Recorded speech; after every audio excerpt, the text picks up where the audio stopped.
Now, what I'm going to do is a quick reaction video to Stephanie and Derek's uh, review of the Darlie Routier case.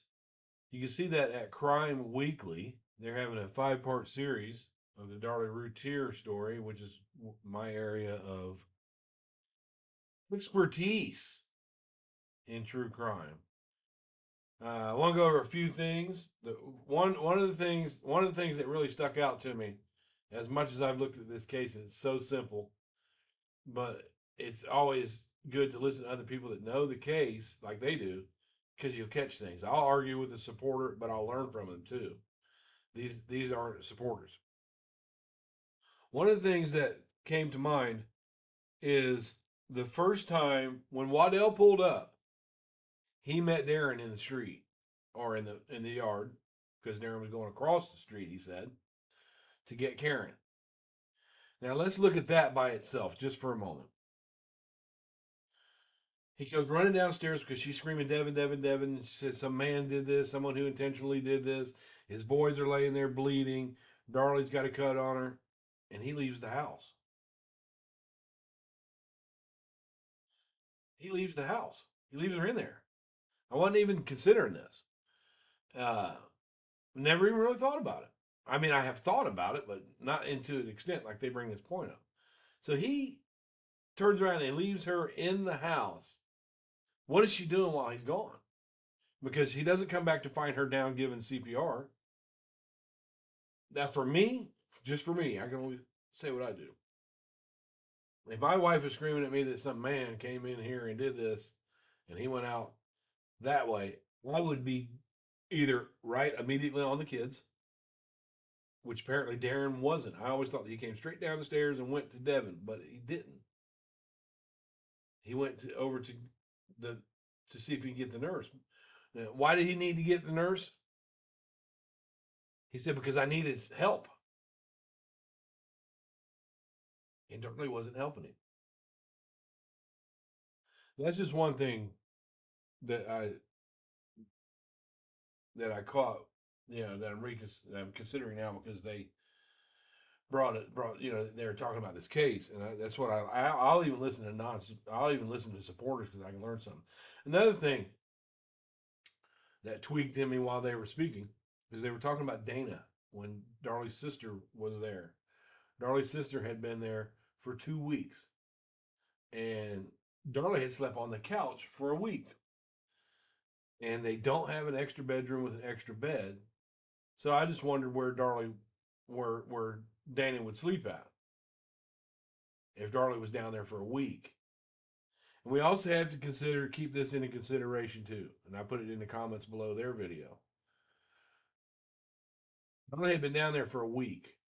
And one of the things in the 14 items of jewelry that were found on that bar was Darlie's wedding ring. And they say, well, I know lots of people that take off their wedding rings to go to sleep. But she didn't take off her necklace. That wedding ring was down there because they were having marital problems. And she had cut Darren off. That's why she was down there. In my opinion, she cut him off. No more goo-goo for you. They were fighting. Just like Basha had told me, they've been fighting all week. And Darlie had been on the couch a week. But those are a couple of the things that I picked up on them. And I'm going to just run through a couple more things, let them talk here for a minute. For you. Yeah, and so the truth of what happened is that my partner had pulled out his flashlight and illuminated the room. But if you had given me $1 million and said, Derek, it's yes or no, right? Really simple. Because in your head, you're thinking, I could see these things. I could see it was not complete darkness, so the lights must have been on. And most people would think I would have a pretty good memory of what happened, right? And I got it wrong. So I say all that to say, you could feel a certain way about Darlie, and we have to evaluate each piece of information. For me, This is not like a smoking gun where it's like, oh, she got this wrong. She's definitely guilty. Now, in totality, with a lot of other things that we're talking about, does not look good. But if it was only this, if everything else aligned and you said to me, Derek, they said the table was flipped over and it wasn't, I wouldn't go, oh, yeah, she's guilty of a crime. So that's the only thing I say. Well, the table wasn't flipped over. It was flipped down on its edge. It wasn't completely flipped over. And to Alan Brantley, the FBI profiler that evaluated the pictures of the scene, he felt like there was a minimum amount of damage to the physical property, but a maximum amount of damage to the people. That flower, they feel that since that flower arrangement that was on top of the glass table, to them it looked like it was just set on its side, and they said so because the leaves weren't all bent up and stuff from a violent tilt. As we go forward. Okay, now here's another thing. At that point, Darren saw Darlie on the phone with 911, so he ran to Damon, who was lying in the hallway between the wall and the side of the couch that was parallel to the kitchen. Damon didn't have a pulse, and Darren couldn't tell how badly he was hurt because Damon was still wearing a shirt. Right then, the first officer came through the door, and Darren told him the boys had been stabbed, while Darlie said the intruder had gone out through the garage. Darren then ran upstairs, threw on his pants, and checked on Drake, who was still in his crib and unharmed. Darlie says the first time Darren came down, he had his jeans on. She specifically said that in her written statement. Then he ran upstairs to check on the baby, brought the baby back down, and was like, he's okay, see. But he had his jeans on. Why would he run upstairs to check on the baby if Darlie's down there and the task at hand is right there? So why was that point for him to say, okay, let's leave Darlie right here, and I'm going to go up and check on the baby? That doesn't make sense. And they're breaking this down in a great way. He ran down. We've talked about these jeans before and how it's like, why it's weird that you'd be sleeping in your jeans. According to Darren, he wasn't. He had to run back upstairs and put his pants on. And there's another interview where Darren says he don't remember if he put his jeans on or not. Darlie says she saw him come down in his jeans the first time. Right. That's not what Darren says. Additionally, Darren is saying that he was in the house and the first officer came through the door, where the first officer testified that Darren walked out to meet him. Yeah.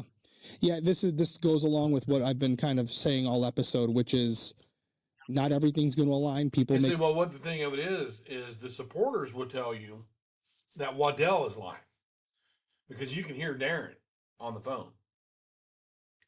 The supporters of Darlie Routier, including her mother and sister, want us to believe that when Waddell pulled up, that the person that he saw standing in front of the fountain was not Darren.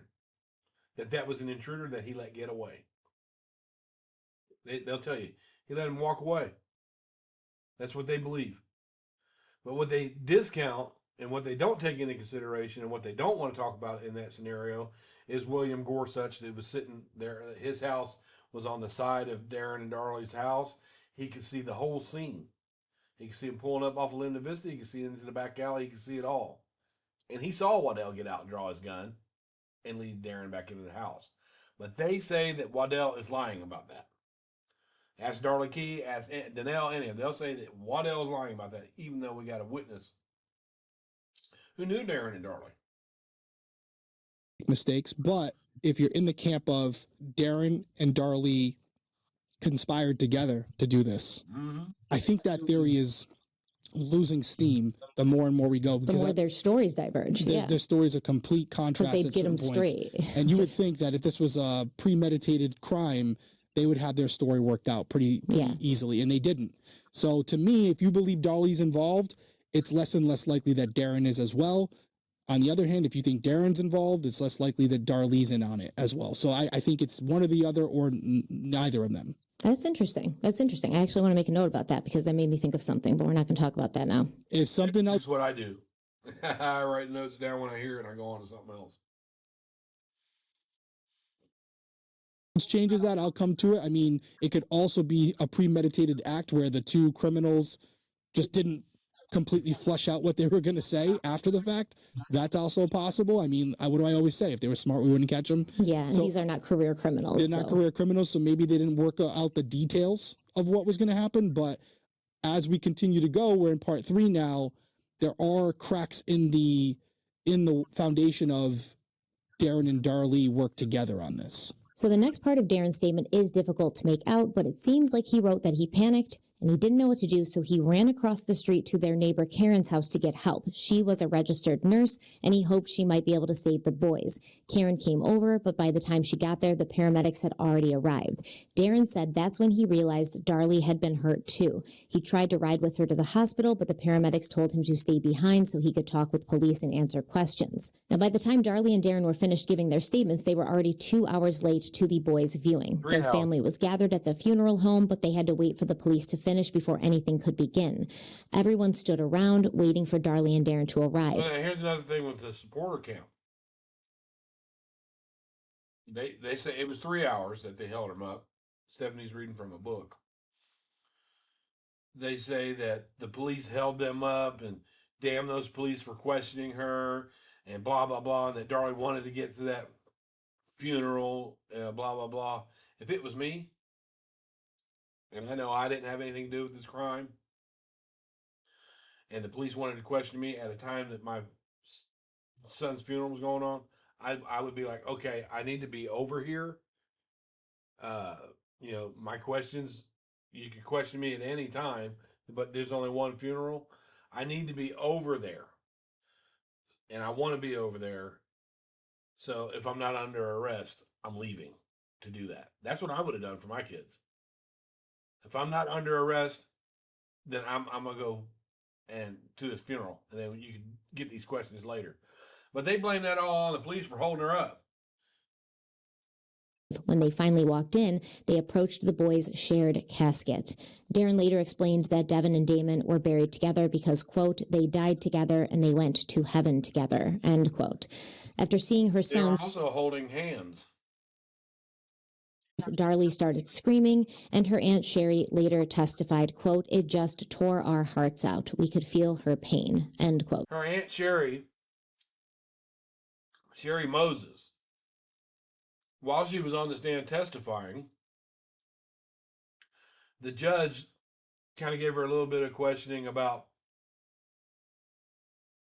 while the people that weren't allowed in the courtroom because they had to testify were in the hallway. They had one family member, Sandy Akins, Darren's aunt, that was sitting in the courtroom as a spectator, but she kept writing notes. And she would write the notes, and then she would go out and share the notes with the people that were supposed to testify later. So they had ahead of time knew what was being said in the courtroom before they went in there. And that's the main reason why that they don't allow people into the courtroom. But while Sherry Moses was on the stand, the judge kind of questioned her a little bit about, hey, are you getting these notes from this? You're not supposed to discuss the case. They're not supposed to discuss the case out in the hallway. And the judge kind of questioned that. And the judge also reprimanded Sandy Akins in open court that she needed to watch that note taking because they kept seeing her going in and out of the hallway. So that's why Sherry Moses also testified a little bit about the bruising. But she had already known. They changed the story about the bruising because Sandy Akins was going out there bringing up notes about the bruising. So this, I think, is an appropriate reaction. Yes. At the wake, you're finally seeing the bodies. Maybe it's finally slammed into your head that this is true, and you absolutely crash out. Makes complete sense. The following day, June 9th, Pastor David Rogers officiated the... Let me stop here just for a minute. She said that was appropriate that she lost her mind screaming when she saw the kids at the viewing. If everybody remembers Jody Fitz, the nurse, he's now deceased. But me and Pam actually both had the chance to speak with him. And he told me that, as he was pushing Darlie to the pre-op, and on the way past the pre-op is where Damon was. Damon was in a room in full view of the hallway. You could see him. She was worried that Jody Fitz was worried that as he's pushing Darlie over there, that she would see that and she'd have a bad reaction. And he said, but he had to push her over there. He pushed her over there and was kind of worried. He said that when they came past Damon's room, Darlie looked over and saw Damon and looked right back up at the ceiling and had no emotion. So she had already seen her children before that. She had no emotion there. But at the funeral where everybody's looking at her, there's a lot of reports of Darlie acting one way in the courtroom, and then the jailers that said when she came back, she was just happy-go-lucky Darlie. His funeral. He later testified that Darlie grieved and she cried and acted just like dozens of other people I've seen who have lost loved ones. From his perspective, she was reacting like any heartbroken mother. But a few things happened during the service that have left people with questions. Well, the thing with this preacher that she's talking about that's testifying for Darlie, he had been to see her 50 times at jail. He goes to visit her on a personal level. Like the fact that Darren and Darlie played Gangster's Paradise by Coolio during the funeral because it was the boys' favorite song. A lot of people couldn't understand why two young kids would be allowed to listen to that song, let alone have it played at their funeral. I object. That's a great song. It was a good song, and in 1996, that was the most popular song on the top 40 at the time. But the lyrics in it are terrible for the situation. Now, in one interview, Darren would say, well, they didn't know the words. They would just go to the beat. But other places, other people said, oh, yeah, they knew it word for word. They'd sing it word for word. So real quick, let's make sure that everybody knows these lyrics. Greg Davis did actually read them off in the courtroom, and the jurors didn't feel like this was appropriate either. As I walk through the valley of the shadow of death, all right, you have two kids dead. I take a look at my life and realize there's nothing left because they're dead. Because I've been blasting and laughing so long that even my mama thinks my mind is gone, and they mention mom. But I ain't never crossed a man that didn't deserve it. Maybe treated like a punk. You know, it's unheard of. You better watch out how you talking or where you walking, or you and your homies might be lined in chalk. I really hate to trip, but I gotta look. As they croak, I see myself in the pistol smoke. Fool, I'm the kind of G that little homies want to be like. On my knees in the night saying prayers to the street light, in the street light. Then we got this.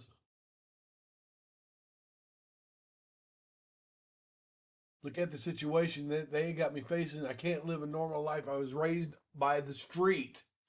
And there was lots of testimony and words said about Damon and Devin being able to play in the street.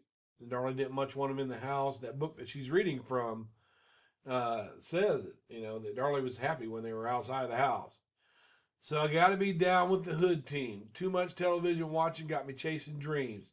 I'm an educated fool with money on my mind. Got my 10 in my hand and a gleam in my eye.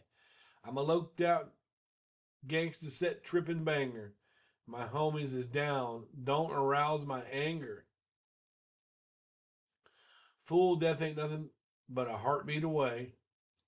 I'm living life, do or die. What can I say? I'm 23, but now I live to be 24.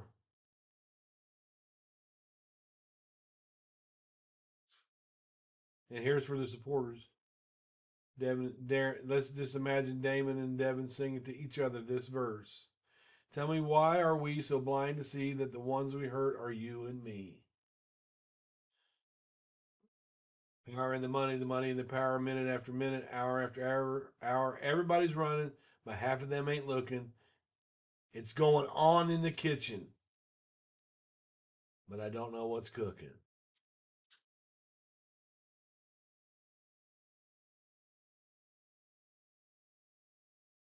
I know my life is out of luck, fool.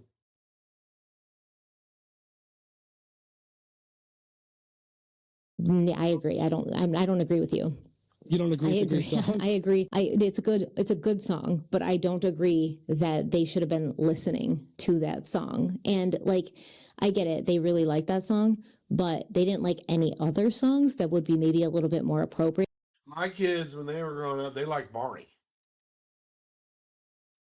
They liked Kim Possible. They liked JoJo Siwa when she was clean. They like Paw Patrol and Pepe the Pig. But now, as teenagers, my daughter likes The Weeknd. And my other daughter likes Depeche Mode and Daft Punk as you get older. To play at their funeral and their wake. Like, they didn't like any other songs. It was just solely loyal to Gangster's Paradise. That's it. As I walk through the valley of the shadow of death. Well, they also played Celine Dion's song there too. They did. It doesn't get mentioned much. It's not appropriate to play it there.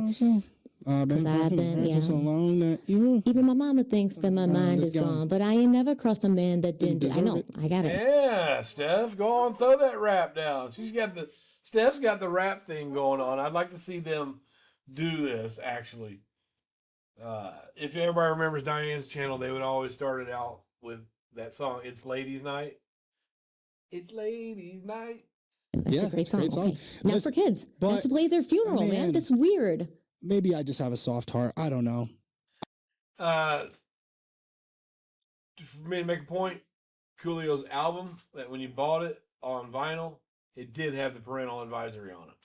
I mean, there are songs that I'm listening to with my kids in my car right now that I will tell you are not appropriate. And there's been multiple times where I got to look at Peyton and go, Peyton, the one without the E. The one without the E, girl.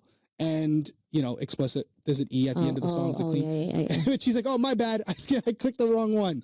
So is it appropriate for at the funeral? I know. I'm with you. I wouldn't. Like, there's not a song that even reminds you of them, or another song they like. I hope they get into the tarot cards and the knife, and I know that they're going to get into it. Come on. I wouldn't play it. But I mean, to me, it's like, this is like nitpicking. Oh, come on. All right. Darlie said, it's not really nitpicking to me, in my opinion. That was an inappropriate song for hey, this is how much we loved our kids. We're going to put up a song about somebody that kills people. That's what it's about. It's about somebody that kills people. If I've got a bad temper, I'll kill you. That's what the song is about. It's not appropriate. But maybe they didn't look at it that way in hindsight. I'll give them a little bit of credit, but I would not have chose that song at all. Well, it's Darlie. Darlie said, what's the problem here? Okay. I got that song stuck in my head now. I know, me too. Maybe we can sing it at the end in full. You guys don't want that. They'll never come. Yes, we do want that. Stephanie's got the rap thing going on. She was spitting them lyrics. I like the way she did that. Come back. The channel will be over. Darlie said that the kids didn't know the lyrics. They just like dancing to the beat. Yeah, get that. Nah, man. Everyone said that, but there's other places where they said they would sing it word for word. Come on. The lyrics are everything in that song. It's like the most inappropriate I'm 41 years old and the lyrics still don't mean anything to me. I don't know. Like, why aren't we just playing DMX then? I don't. Those lyrics are about a gangster who lived on the streets that had a bad temper, and if you crossed him, he would kill you. Weird. So, hey, did we gonna start blasting that out? I mean, because that's another great artist. I know. Some bangers. Some bangers, man. No lie. All right. We're getting off the train's off the tracks here. All right. So, as strange as that was, though, and we can both agree it's strange, even when we like it. Not my choice. Not what I would do. Yes. It wasn't the most baffling part. Darren put pocket knives in each of the boys' pockets while they were in. He did not put pocket knives in each of the boys' pockets. This is something that they got wrong. That he put one Swiss Army knife in the casket because Devin wanted a Swiss Army knife, but Darren didn't want to give it to him because he was afraid his little brother would get a hold of it. And so he put a Swiss Army knife in the casket because Devin wanted one. Inside the casket. He said they'd always wanted knives, but they were too young, so they never got them while they were alive. And I'm sorry, I'm going to stand it. This is just absolutely insane. These boys were stabbed to death. Yeah, giving them knives to take into the ground is one of the most tone deaf things I've ever heard of. And not only that, it's not like, oh, these boys had these knives, these pocket knives, and they would always whittle with them, and they liked, doing stuff with them, and they've had these for a while, and so these are their possessions. It's like they never did have knives because they were too young, so now I thought they could have them. They were stabbed to death brutally. Thank you. Their sense of thinking is weird. Man, what are you talking about? Yeah, that's where the last thing they'd want in there with them was a sharp object, because that's what put them there. I draw the line. Why didn't you just put Glocks on their chest? This is insane. Okay. Like, what's wrong with these people? I can see the song putting knives in the pockets of 2 victims that were stabbed to death when they never had knives before. Your children. Okay, you lost. Well, they only put one. Lost me. I was trying, Darren. Darlie, I was trying. Gangster's Paradise, the song, you want to play it one time? Okay, fine. It's an inside thing between you and your family. Putting knives in their pockets when they were both stabbed to death brutally. You lost me. It's literally almost like It's like a lesser evil. It's like throwing it in your face. The more I talk to them, the more I listen to them talk, the more I think that Darren and Darlie were kind of even though they say their stories don't add up. They have different contradictions. I think that Darren knows way more than what he's saying. I don't know, like it feels like a threat, like another way to kind of like continue victimizing them even in death. And it's very, very disturbing. I don't know if that was the intent, but it definitely... I don't know if they're going to get into this yet or not, but not only did they put these things, they put tarot cards in there as well. The tarot cards in there.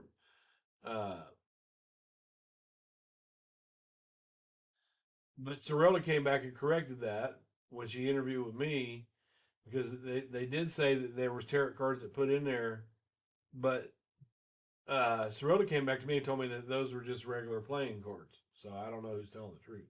He is tone deaf. You said it right. It just doesn't make sense. I don't think anyone would go, yeah, that's a good idea. Do that. I would just been standing there like, Coolio's blasting, the knives are going in the pockets. I would have been like, who are these? What is happening here? Is this a joke? Where's Ashton Kutcher about to jump out and tell me I'm being punked? Yeah. This is ludicrous. So let's take a quick break, and then we're going to come back and talk about the day after the funeral. Fresh air, sunshine, and good food. That's what spring's all about, right? And honestly, with my schedule being what it is, I need meals that don't just taste great, but also fit into my life without adding stress. And that's where HelloFresh. So let me move along. And green, which is what bruises do as time passes. So if the large bruise on her right arm had been caused at the same time, it should have been healing the same way, but it wasn't. So that's interesting. Yeah, these bruises we brought up last episode.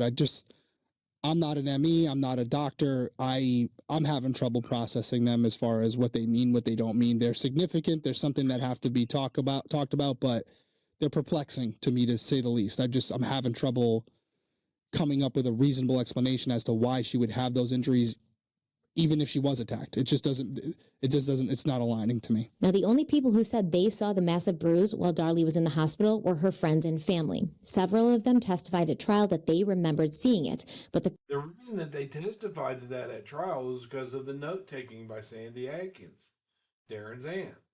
She was writing down that they were talking about the bruises, right? And then she takes that out into the hallway. Oh, yeah, we saw those. Yeah, we saw them in the hospital. The prosecution believed their memories were influenced. You see, during the trial, witnesses weren't allowed to sit in the courtroom until after they testified, but Darren's aunt, Sandy, didn't testify, so she sat in the courtroom every day taking notes. According to prosecutors, Sandy shared these notes with witnesses who hadn't testified yet, essentially coaching them on what had already been said in court. And that's not speculation. One of the people who testified about seeing the bruise admitted on the stand that he knew Sandy had been taking notes, and that was Sherry Moses that admitted that he was told what was going on. Yes. And I'm glad she brought that up. But I can tell you this, she's going to get a lot of shit from the support side, because she's obviously reading directly from Precious Angels. And we know that Barb Davis recanted all that, even though she can't recant every bit of it. But we know, and that she's reading from a book that essentially the person became a Darlie supporter that wrote the book. But Barb Davis did change her stance on Darlie's guilt and innocence When Cirilla looked at her and pointed her finger in her face on the Lisa Gibbons show and says, we can sue you for that. And then the next segment, Darlie's guilty, Darlie's innocent, I was wrong, blah, blah, blah, blah, blah.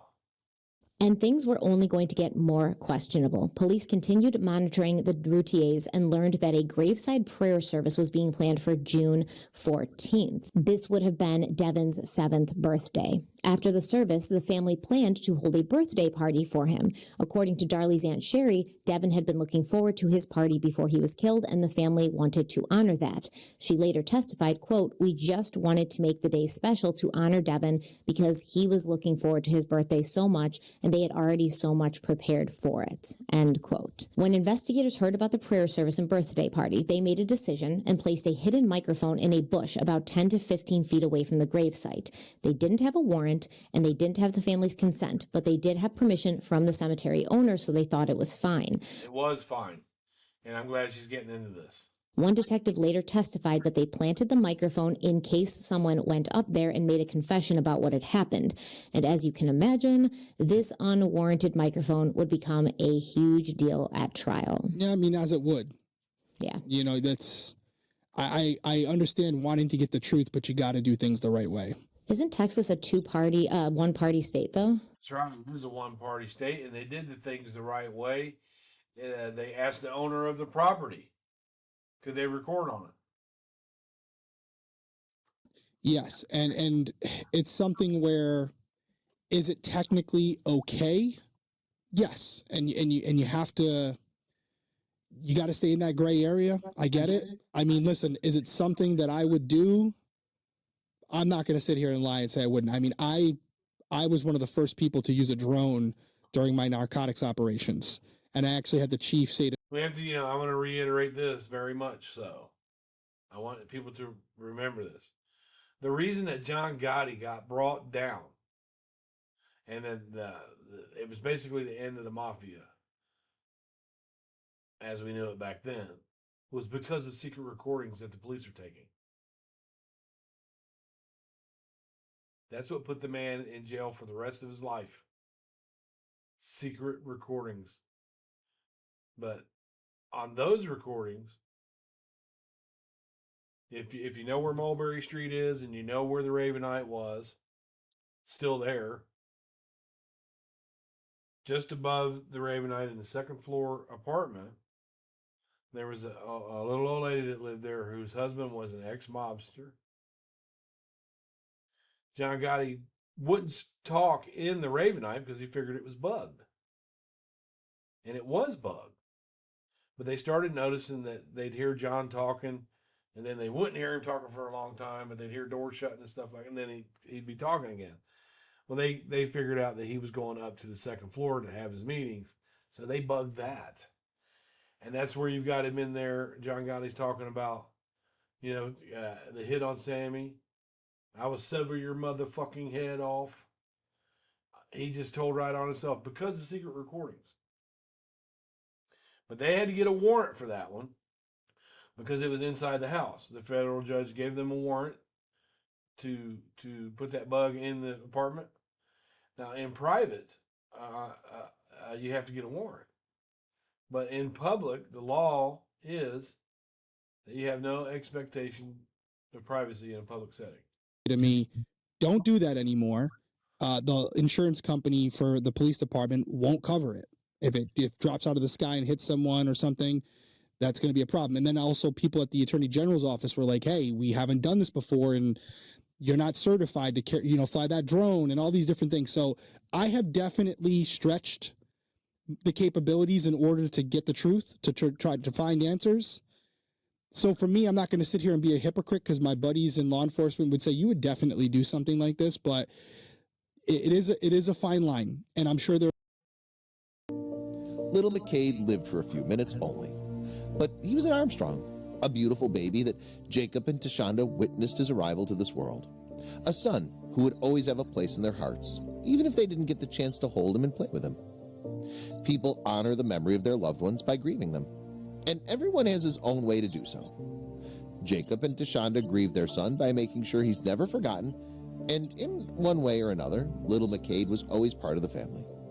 The couple regularly visited the grave of their son at the Memorial Park Cemetery, and whenever they paid him a visit, they left flowers, letters, flags, toys, and pinwheels at his grave, hoping little McCade's spirit wouldn't feel lonely. Yet the baby spirit would never get the chance to enjoy his parents' tokens. Not because he was dead, but because someone regularly came to take whatever the grief-stricken parents left for him. When the Armstrongs asked other people, it turned out that not only their son's tokens were going missing, but also those left on other graves at the cemetery. A pinwheel might have no value at all to whoever took it, but it's a symbol of love and affection of the couple who chose to leave such a little gift to their lost little one as a mechanism to cope with their sorrow. Grave robbing is not a new phenomenon, as graveyards witness the robbery of all sorts of stuff, including the theft of corpses in some extreme cases. Yet stealing the toys from the grave of a child can only be described as despicable, and can only devastate the grieving parents who are already anguished by their great loss. You know, this has a lot of relevance because you can, the people that I've seen put stuff on Devin and Damon's grave are supporters once in a while. But a lot of times, I mean, a majority of the time you see that gravesite, it's got nothing on it. You notice how they said they want to make sure that they'd be remembered. And so instead of having all these Darlie videos, Darlie didn't do it, Darlie didn't do it, the family should be putting up more memorials to Devin and Damon. The Armstrongs thought about who or what could be behind the disappearance of little McCade's toys, and they couldn't determine whether the culprit was a human, an animal, or some supernatural phenomenon. Jacob was saddened by what was happening and decided to get to the bottom of it. He asked around and tried to see if anyone had an idea. Yet, sadly, no one tried to discover the reason behind the missing tokens before. Jacob finally decided that only a hidden camera would be able to help him catch the grave's thief red-handed. He looked around and found a suitable camera that would do the job. A camera that's small enough to be hidden in the bushes and blend in with the environment seamlessly. He also made sure that it had night vision and that it emits no light or sound while recording to not alert the culprits. Jacob set the camera inside the bushes a few feet away from his son's grave and turned it on, hoping that it would give him the answers he's looking for. Thankfully, the camera did just that, as when Jacob retrieved it and checked the recording, he discovered that it wasn't an animal or some mysterious phenomenon, but rather a man who was purposely collecting the items that Jacob left on McCade's grave. The thief was also recorded nonchalantly walking around stealing from other nearby graves as well. The man seemed used to the act, as he showed no sign of apprehension or hesitation as he looted whatever he could find, showing no respect to the dead nor the feelings of their beloved ones. The thief was not acting alone, as the camera captured a second figure lurking around as well. Yet the footage was of poor quality, and the video wasn't clear enough to identify the perpetrators, who looked like shady figures. In an effort to get a better resolution video and hopefully identify the thieves, Jacob went back to the graveyard and changed the position of the camera, though he wasn't sure he'd be as lucky the second time around. As old habits are hard to die, the thieves returned a second time to loot the toys that the Armstrongs left for them as bait. And this time, the footage was much clearer, as the face of the old man was clearly apparent in the video. Yet this time he was acting alone without last time's partner. The couple also got in touch with local authorities to access the security camera footage at the cemetery in order to better identify the thieves. They took all the evidence they had to the local news team to assist them in their search and get footage to a wider audience. And after that, Jacob and Tashonda approached the local North Enid Police Department with their story and the camera footage they had. The case was handled by Deputy Chief James Lodgson, who sympathized with the Armstrongs, having his own sister buried a few feet away from little McCade's grave. The news team broadcasted the footage, and in no time, calls started coming in, providing tips regarding the identity of the man in the videotape. The police used the tips to identify and locate the 77-year-old man, Alfred Boyer, who was arrested at his house and was charged with larceny. The Armstrongs met Boyer, who expressed his regret for his deed and apologized to the parents, saying that he's not a bad person and didn't think his act would have such an effect on them.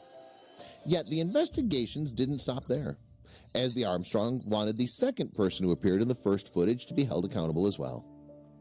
Boyer told the police that the second person that was with him was a 58-year-old woman named Jo Faye Witt, who was arrested by the deputy chief, James Lodgson, at Brahms Restaurant where she worked. The old woman didn't show any signs of surprise when the police confronted her with the charges for which she was being arrested, as she had prior run-ins with the law. Witt had already served a jail sentence for multiple crimes such as prostitution and food stamp fraud. The second thief gave a full account of what they did and how they did it, claiming that she didn't think that taking such things from the cemetery was considered a theft. Witt claimed that she and Boyer read an article from Memorial Park Cemetery that clearly asked people to remove items from gravesites so that workers could mow the lawn. Yet, that story didn't help exempt her from a jail sentence, as no one with good intentions would take other people's belongings, even if the owner is a dead child. The old woman was charged with a misdemeanor count of petty larceny and a misdemeanor count of knowingly concealing stolen property, and was sentenced to 6 months in jail and a $500 fine. Everyone involved. Thank God for cameras and cemeteries. There are people who are listening right now who are going to say that's the wrong way to do it. It's an illegal search and seizure. It's a violation of their rights, their constitutional rights. Then there are going to be people who say, listen, if they're involved in a crime and it's a one-party state, then you know what? Fair game. Well, it's tough because a one-party state still means that at least one of the Person's people aware of involved it. in the conversation, This would be law enforcement. at least one person, but law enforcement wouldn't technically be Correct. part of the conversation. However, they're in a public place, and we all know that parties have a reasonable expectation of privacy. But if you're recording a conversation in a public place, there's no expectation to privacy, and they got permission from the people who owned the cemetery. So it's kind of like a gray area, because maybe you could argue that they would expect to have an expectation of privacy at a graveside prayer session, but you're still in a public place. Like, anybody could have walked by and recorded them at any time. There's a difference between. Well, you got to consider this too. They invited the news there to film them. So, KXAS and Joe Munoz, they were invited there, and they weren't worried about privacy or anything then. These cops are trying to solve a crime. What if someone that they knew, let's say Darlie was innocent, but somebody that they knew did it and showed up there, and is mumbling something or saying something or acting funny. And then you have a suspect now, and then you question him, and you find out that it was somebody she knew that did it. A lot of times criminals will do stuff like that. They'll return to the scene of the crime. They'll show up at funerals of people that they've killed. Things like that. Legally and ethically right. There's a difference. And from what you're describing, especially if they got permission from the property owner, it's fair game. Yeah. Now, is it distasteful? Maybe some could argue because it's what we're talking about here. Sure. But I think at that point, detectives are saying the reason we're at this gravesite may be because of one of the people here. We need to do those people justice, the people that can no longer speak for themselves. And if that means going to this length, that's what we have to do. So my final take on it, and I know this won't be a shocker to most of you, it's fair game. Yep. It's fair game. I agree with you. And it's not like, they're not trying to set her up for anything. No. They're just saying, if someone says something, we will know, because they already obviously suspect her, right? They suspect her already, or they wouldn't be doing this. So it's like, 2 little boys are dead here. We want to get to the bottom of it. So if something happens to be said, then so be it. But if not, then no harm, no foul. No harm, no foul. And listen, they're obviously looking at certain people, but if somebody else came up and said something like, just know that your mom did this to you or whatever, it's someone they're not expecting, they would have used that as well. Mm-hmm. So it covers a lot of bases. And I would say there are people out there where we're very critical of law enforcement and not being enthusiastic enough to solve these cases and not thinking outside the box, where we would say, hey, do your job, figure out what happened. Nobody can say that the police officers at this point aren't exhausting all resources and thinking outside the box to find out what happened to Damon and Devin. So let's talk about what happened on June 14th. when 12 people gathered at the cemetery for the service and celebration. Devin's friends brought homemade cards, and some people came with balloons. Darlie's Aunt Sherry later said, quote, "We just gathered around and we wished him a happy birthday and sang happy birthday to him, and we just held hands and prayed," end quote. But that's not all that happened, and we know this because Darlie invited the media to the service, and everything was caught on camera. As the cameras were rolling, Darla's sister Dana pulled out cans of silly string. Darlie took one, and video footage captured her smiling and spraying silly string onto the boys' graves as she sang happy birthday. So if you're watching on YouTube, you can see the video playing on the screen now. And when that footage aired, the public was stunned. Many felt it didn't look like the behavior of a grieving mother. And I kind of would, if this was a year after, and they were celebrating the birthday a year later, I could kind of see enough time passing where you've accepted it, you're not in shock anymore, this loss isn't so fresh and so new, and maybe something like this wouldn't raise as many eyebrows. But literally, within just a week and a half of losing your children in such a horrendous, brutal way, I don't know if I could be standing and spraying silly string on their graves and smiling and laughing. I don't know if this is something I could have done at this point yet. I don't know if I would have been ready emotionally and mentally to take part in something like this. Maybe on the year anniversary, like his birthday the next year, maybe, but I don't know. Yeah, and actually, for anybody who wants to hear the audio of that clip, we'll play it right now. So we'll be right back. Happy birthday to you. Love you, Devin and Damon. Yeah, so, after watching it, I don't like it. She's smiling, silly string on the balloons. I'm with you.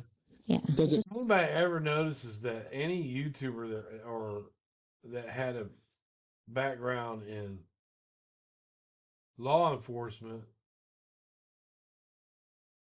that does a video on this case, you notice if it's a law enforcement officer, like they had David Cam, who was Indiana State Police, that came out of prison after 3 trials, and we were told that he was going to take a look at the case from Injustice Anywhere, the Bill Clutter Innocence Project type thing. But when David Cam got out, we're raising a bar. We're going to get Darlie out of there. He's working on the case. Blah, blah, blah, blah, blah.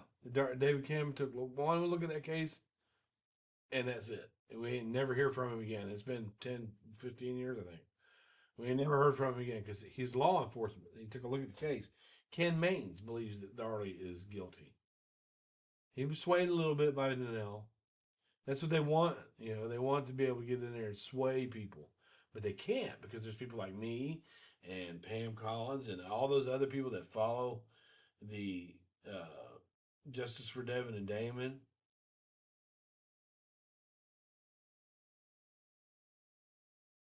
That are out here to defeat the lies that they keep telling in this case. Just feels like too soon. Does it scream killer? I would argue that if you want to give the perception that you're mourning and you're really broken up about this, you wouldn't do this. If you're in the Darlie camp that she's innocent, this doesn't look good optically to most people. So the fact that you're doing it, it'd be the opposite of what I would think you would do if you were at least trying to give the perception that you were really hurting over this. Well, and consider this as well. Just a couple hours before that, the KXAS got that footage of her doing that, Detective Jimmy Patterson requested to meet them because he had some information for them. And so they met him at the Home Depot there in Rowlett. Darlie was in the car, Darren, the youngest sister, Danelle.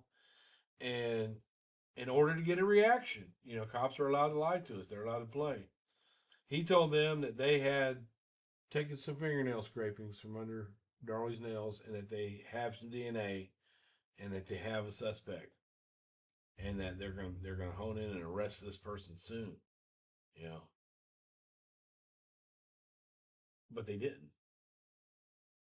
They didn't have anything like that. But what Darlie had by doing that, because he knows that he knows they're headed over there. And he knows that he's got a recording device set on. So he set her state of mind. Right? And here she is. And she thinks, wow, I got these cops fooled. They don't have a clue that I did this. They don't have a clue that I did this. And then she goes to the silly string party. So if you look at it in the sense of relief, she looks relieved.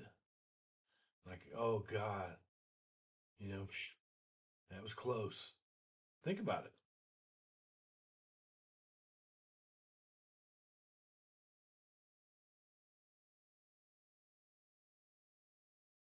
Let's see.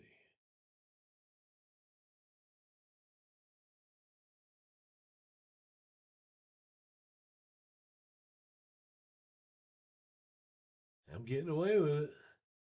They just told us me a little bit ago that they've got a suspect.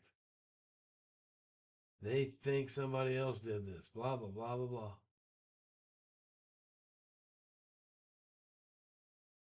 Fucking idiots. I killed my kids and I got away with it. Ha ha ha. Happy birthday. Dumbasses. And then the behavior of Darren again. I always bring this up if I have a chance to. But his body language here. All right, hands in pockets. That's concealing.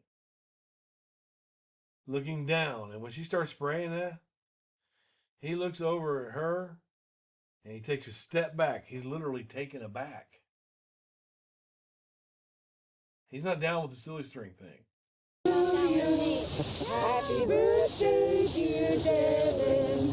Happy birthday to you. Love you, Devin. Got that uncomfortable swaying back and forth.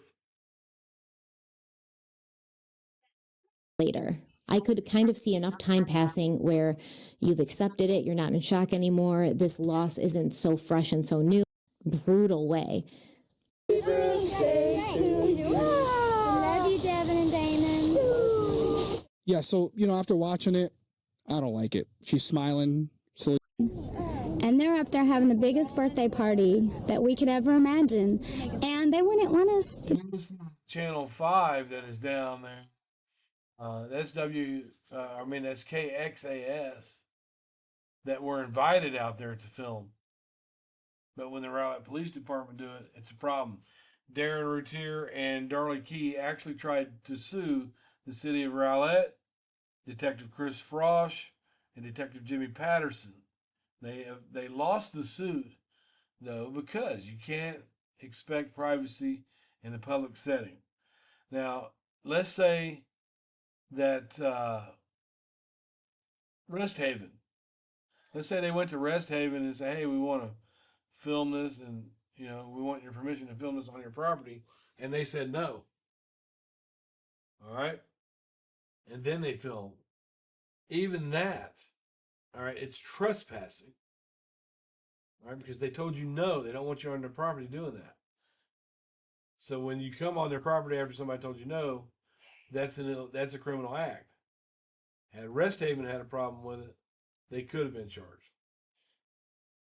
To be down here. And, we know the reason why that Doug Molder did this thing in the courtroom with his theatrics of getting them to plead the fifth by accusing them of a federal wiretapping crime in open court. He needed them to plead the fifth so he can say, oh, look at it. Look at that. But it didn't work because we know that the only thing they pled the fifth on was that subject alone that had anything to do with the illegal or legal wiretap that was at the grave. We're being sad, even though our hearts are breaking. I know that Devin and Damon would want us to be happy. This head bobbing right here that she's about to do, and this little grin that she's about to do, in my opinion, this is a form of duping the light. The head bobbing and this that she's about to do right here. They wouldn't want us to be crying, and they wouldn't want us to, not to be happy. They would want us to celebrate as if we were with them, and in a way, they are with us because they will always be with us, no matter what we're doing. In a way, they are with us because they'll always be with us. No matter what we're thinking, they'll always be a part of all of us, and not just Darren and I, but they touched a lot of people. first off, I can see. Isn't that weird how she does that?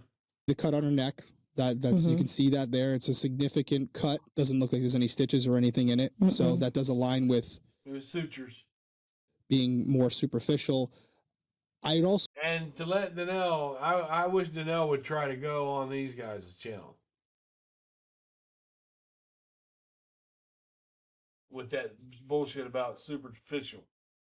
want to know, I know this might be reversed or mirrored because of the camera, but the fact that it's in that downward angle could suggest that it was self-inflicted. And on The Last Defense, a show that's geared towards Darlie's innocence, a show that supporters promote and they're very happy about, you can look at this picture right here.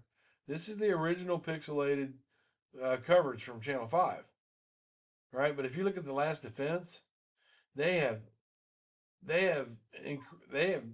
made this redder, darker, blah, blah, blah, blah, blah. And the supporters also point to this and this. All right? These weren't recorded. Right? I mean, just that angle, I would like to know if she was left or right-handed, but even if she was left-handed, wasn't, even if it was in the opposite side, it could still. And she went up, yeah. Yeah, it could still align. It could still align and still make sense. It's not a straight cut like someone who's standing above you. Right, standing above her, which is not in line with what the offender did to the two other victims, right, in this case, but I've said it like 17 times. And then talk about the method of attack, which was focused on by Alan Brantley. The method of attack. As far as her just reaction, I'm going to keep falling back to the thing I always say. If she wasn't someone being considered for these two murders at this point, none of us would have a problem with this. We would say, not our thing, but everyone handles grief differently. Maybe not what we would do, but it's clear, if the kids had been struck by a vehicle, right, or whatever it might be, you and I... We would notice that was weird. We would notice that the spraying of the ceiling string was kind of weird. But it doesn't mean she got in the car and struck the child. Might not do that, but we wouldn't be sitting here looking at it the way we are and being really judgmental over it. Or maybe you would. She just doesn't seem sad at all. And she's like, they wouldn't want us to be sad. And it's like, well, it doesn't matter what they would want. You feel what you feel. Right. And you'd be sad. How do you know that they wouldn't want us to be sad? They were stabbed. There's 10, 11 stab wounds. Something like that.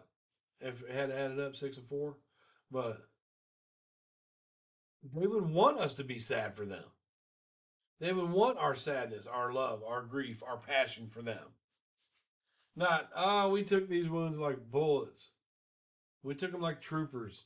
We can handle it. Don't be sad for us. We can handle it. It's only a kitchen knife. If you loved them and you missed them, you would still be sad, especially this soon after. If these two children were killed another way, where it was clear she wasn't involved, I would still think it's weird. But would you be judging it the way we're talking about it right now? No. You'd be like, it's whatever. You'd be indifferent about it. You'd be like, not what I would do. I would expect more, but you wouldn't be dissecting it as much as you are. Is that fair to say? Yes. Maybe. I don't know. So for me, yes, considering the context of everything we have, she's got to know people are going to be looking at her under a microscope, and she just seems like she doesn't really care that much. There's like no self-awareness at all. She kind of seems a little like not super smart, I'm going to be honest. She doesn't seem like the smartest person in the world. She's kind of like smiling and she's laughing like a kid came up to her and she's like laughing and she's like, they're in heaven now and they're having... It is how the baby Drake came up and tapped her on the leg and she just kind of looked down at him and ruffled his hair and went back to her interview. And the biggest birthday party ever. And it's like, maybe this is how she comforts herself. Maybe this is a form of denial. I don't know, but it's still weird. Yeah, she could still be going through the stages of grief. If I'm the investigator, the lead detective watching this, I'm making notes, but this isn't something where I'm saying, she definitely did it because of the way she's reacting in this video. I'm more focusing on the evidence at the crime scene and the contradictions in her statements, not her reaction after the fact or how she's handling grief. Yep. Well, Darlie and Darren were asked how they felt when they thought about the man who did this. Oh, we can't get into that. But I don't mean, don't tell me. We can't get into that, all right? And say, I'm glad that I'm watching this over, right? But again, I learn something every time I do this. This is why I do this on a daily basis. I always thought that it was Darlie that said we're not going to get into that. At first, I didn't realize that Darren had said it first. We're not going to get into that. Why not? You have the attention of a local news team. Why can't you get in there and describe this intruder? Why can't you say if you have any leads, call our Rowlett Police Department? Why can't you say if anybody was out on Darlock at 2:30 a.m. and saw anything weird? Why can't? That's the best time to do it, right? But they don't want to get into it. The anger, the emotion, what you feel. What is it when you think about what happened? We get very sad. We cry a lot. We get sick. We get very angry. We get very. Look at her shaking her head no. She's shaking her head no as she's speaking. That is a duping delight. Anybody look it up. Don't take my word for none of this shit I say. Look it up. She's saying, yes, affirmative. We do this and that. But she's shaking her head no, negative. Angry because this person is still out there and he's doing whatever. And another thing that she is doing is she's not giving direct eye contact to the camera or to Joe Munoz. She's looking off, right? And this is called searching. Look it up. I might just be a dumb redneck ex-con from Ohio, but I've researched this stuff. What she's doing is searching. He wants to do. And a little more dupe and delight. You see the eyebrow go up and the smile. Is still out there. And he's doing whatever he wants to do. And we're just like in a time warp. It's like we're walking in limbo. We don't know whether we're coming or going, you know? And he's free. He's free to do whatever he wants. But Who knows? That's the lesser evil. Yeah, I'm free. I'm free to do whatever I want. You don't think I did it. The lesser evil. I know that he's not going to be free for long, and I feel it. I feel the support. Remember, she had just been told that they're almost ready to make an arrest. Didn't say it was on you. And the hard work that these detectives and policemen are putting into this is incredible. Those policemen that fouled up this whole investigation. Keystone Cops. They messed the whole investigation up. Not according to Darren and Darlie. Incredible. It's just, it's beyond the call. I mean, Gone beyond the call. Mark Cowart, they're going beyond the call. some high-tech stuff on this investigation, stuff that I wouldn't believe and hadn't even seen in the movies, that they're taking absolutely no, it's at all expense. I mean, Yeah, Darren and Darlie were definitely happy with the police investigation because at this point they think that they're off in left field somewhere because Darlie's the one that did it, and they just got done telling them they got a suspect and they're going to make an arrest right before they got to this. they're doing the most and the best job that they possibly can, and they're going to find this person. They are going to find it. We're having prayer groups everywhere. Everybody is praying. I said God's hotline must be, he must be swamped. How could you smile? Doesn't make her a killer, but I don't think I'd want to have a camera in my face. And that if I did, it would be all about the intruder, all about what happened, all about how can you guys help. Because everybody everywhere is praying, and we can feel it. And it started that night. So honestly, I don't have a huge problem with anything that they said there at all. So then Darlie was Well, she might if she knew that they had, the lead detective had stopped them right before that and told them, that they have a suspect. And Darlie wasn't worried because if they knew it was hers, they would have arrested her right then and there. So She thinks she got away with it. Hey, she was right. They were working hard. Yeah, they were. They were working hard, Darlie. You ain't wrong. And Darren's like, they got all sorts of scientific, technological things I've never even seen on TV. It's almost like, God damn it. They have all this tech that we didn't even know they could do. So then Darlie was asked what she remembered feeling that night. Fear and pain. Even when what had happened to me, I didn't feel anything because I was in shock. Right there. I didn't feel anything because I was in shock. She wasn't in shock. She was given the field shock test at the end of the porch where they press in on your fingernail and you wait for the white to return. It indicated she was not in shock. Her blood pressure was 140/80. So that's not even slightly elevated. Should be 130/70 in a perfect world.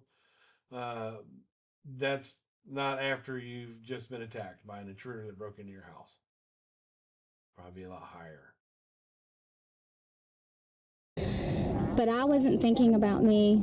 All I was thinking... There she goes with that head shake again. I wasn't thinking about me. But you weren't pressing a dry towel on Damon's back. You were pressing a dry towel on your own neck. And the first responders testified that you just stood there. You stood in this area at the end of that kitchen bar right next to that fucking knife. And you didn't help. Why would Darren have to run and get a nurse? Why would Darren, I look at it like, why would Darren have to run and get a nurse? In one way, it makes Darlie look really bad, because he needed help, is what he said. So he apparently wasn't getting help. But at the same time, I also wonder, why would he leave her in that house and run over to get Karen Neal? Waddell said he met Darren in the yard. So that means for a moment there, Darlie was in that room with Devin and Damon after Darren saw them by herself. Why would he do that? Why would he run out towards the garage? Thinking about was trying to save the babies. I mean, Darren and I tried to save the babies, but it was too late. The babies were gone. But we tried, and we have to live with that forever. Now look. Now watch this reaction that you get. I'm big on body language. Watch this reaction that Darlie gives when Darren starts talking about the intruder was an animal. We have to live with what we saw in their eyes. Nobody can ever imagine. And it happened so fast that not anybody could have done anything about it. Pursing her lips. She's getting a dry mouth. She just stuck her tongue out. These are all signs of deception. About trying to save them. Covering your face. Now, could she just be sad because he's talking about it? Well, I don't know. They've been talking about it, and now she's going to do this. He's talking about the person that did it. Asking them what I could. I mean, you just, you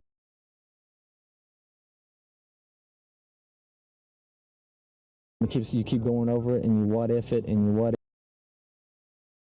if I done this, and you what if you done this. But if you've never lived in fear, then you'll never think of those things. This is weird, I think. This is definitely weird. I think it kind of pissed me off when she was like, I wasn't even thinking about myself. My only concern was helping my boys, and say, we know that that's not true. We know you got a rag for your own neck and you never did anything for your kids. I knew back in the day when I messaged her and asked her to cover this case.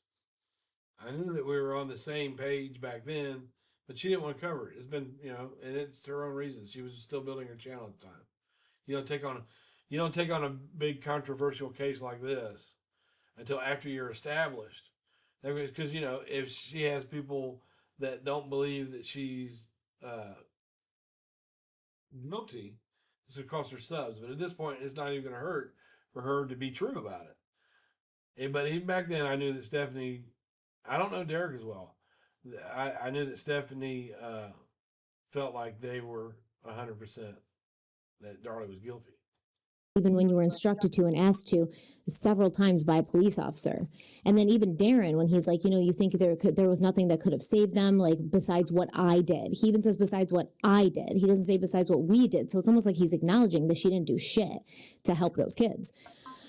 And there's places where Darlie supporters will tell you that she tried to get down with Devin and hold his wounds together. For his chest wound.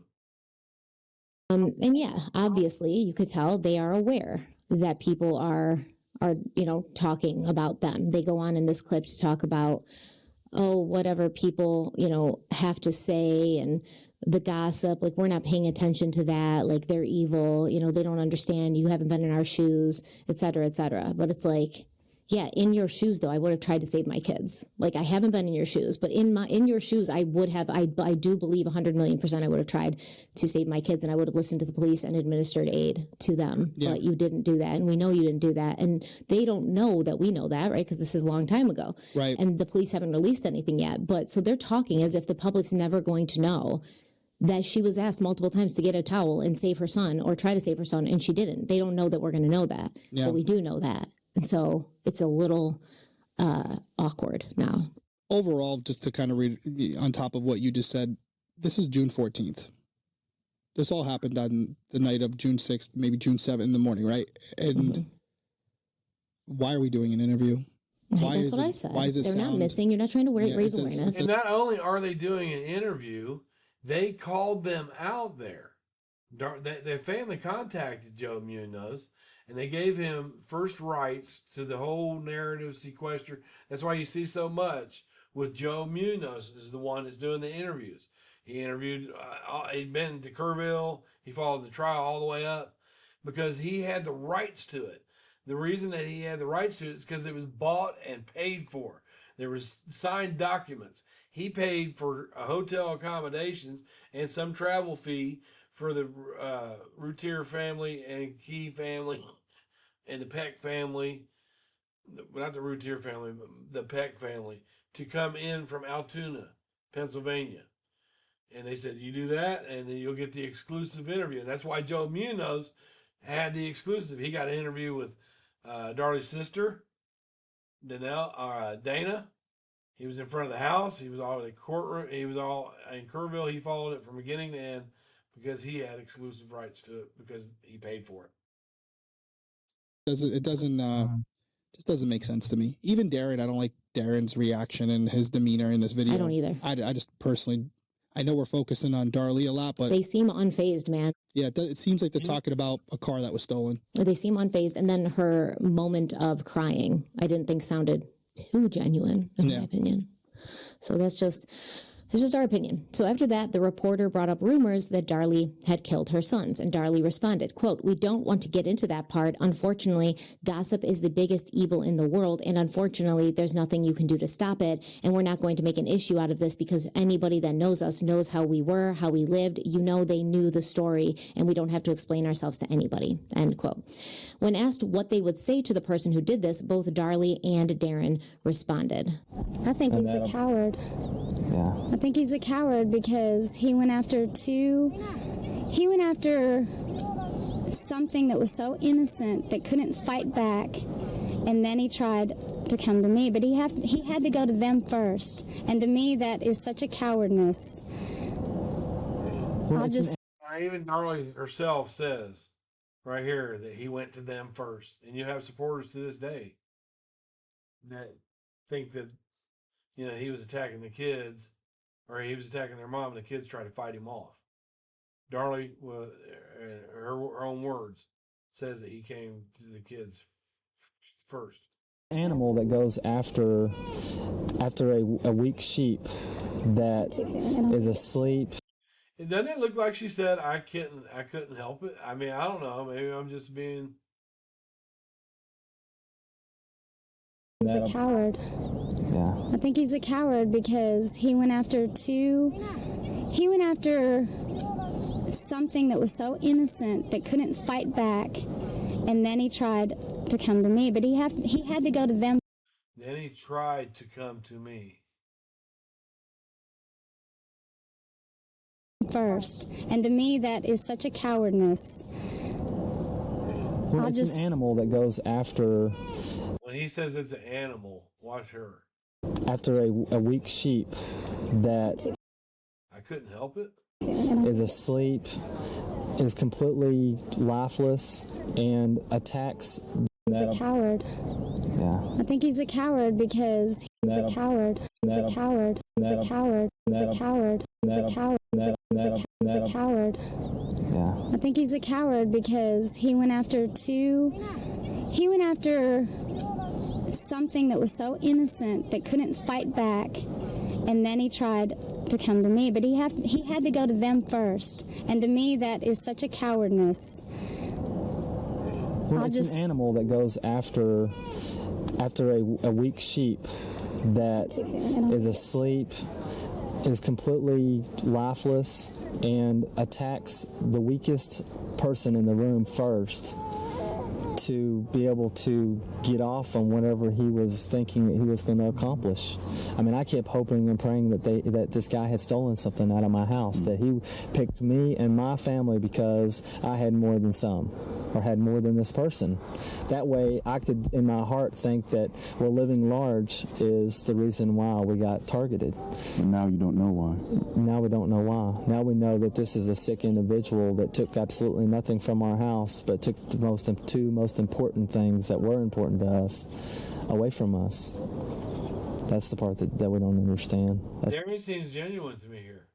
That's the part that we may never understand but our goal now in our life is to live our lives the way that God wants us to, so that we can be with our boys again. He does come from an extremely religious home. His mother. And they'll still be 5, and they'll still be 7, and they'll still be playing and fighting. Yeah, it's weird, especially his awkward laugh at the end was super strange. I don't know. He's like, I was really hoping somebody had broken in because I have more than others, but now it's like, I don't know why they did it. Living large. Yeah, because I'm living large, and now I don't know why they did it. And it's like, like, would that have made you feel better if they'd broken in to steal something and then killed your kids? Would that have made it better? I don't know. Like, just very strange. It all seems strange to me, considering the proximity of when this all occurred. Mm-hmm. It's very lighthearted for such a short period of time. But weigh in down in the comments below. Let us know what you guys think. Are we just completely off on this one? Maybe we are. No. Are we being insensitive? Are we not taking into consideration that everybody processes trauma differently? Maybe. I don't know. I mean, they're also super religious, so there might be. There's something. They seem to be super religious, so there might be some comfort in that, and that's what they're telling themselves to. Yeah. His mother, he was brought up that way. But when I did an interview with his mom, the last thing she did before we shut out the interview, do you mind if I pray with you? Can I pray with you? And this is after I done tripped her up a couple different times. I was being nice to her about it. But, and then I said, Cerrito, we could pray if that's what yeah, sure. She took me aback, but she liked to pray with people. To keep moving on. Either way, I think it's weird, but it's not on its own. It's not weird. In compilation with everything else that we know, weird. Yeah. So after the graveside gathering, the investigation into the Routiers kept moving forward. Police continued interviewing people who knew the couple, and they also began reviewing more evidence from inside the house, including Darlie's diary. Through those interviews and records, investigators learned more about the couple's financial issues and the tension in their marriage. They also learned that after giving birth to Drake in October of 1995, Darlie struggled with postpartum depression. She was also deeply unhappy with how she looked.